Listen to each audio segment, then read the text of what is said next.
The Liberal National Party leader has spent another day on the campaign trail fending off accusations about his family business interests.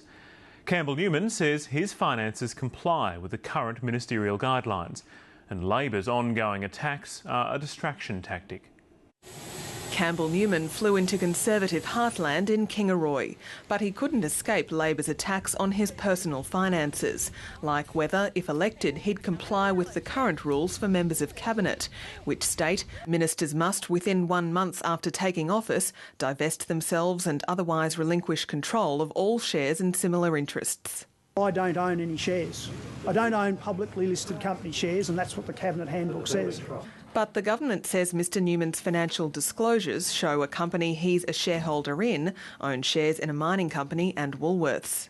And the evidence is here in his own handwriting that these are the shares in listed companies that Mr Newman owns. Mr Newman says it's his mother's company that owns the shares and he gets no income from it.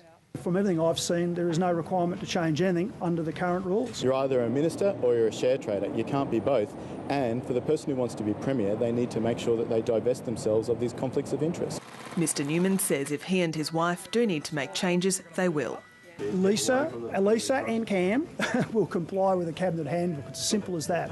But in Kingaroy, the locals don't seem too worried about that. You've now got the election also now. Nanango is a seat to watch this election. The long-serving independent MP Dolly Pratt is retiring and former Test cricketer Carl Rackerman is running for Bob Katter's Australian Party. The LNP's policy announcement today was on agriculture, including a $2 million audit of farming land. To find out what's out there, to find out if it's being properly managed, to make sure that it's protected properly against other competing land uses such as mining. The LNP will also hire 15 extra biosecurity officers to deal with pest and disease outbreaks. Melinda Howells, ABC News, Kingaroy.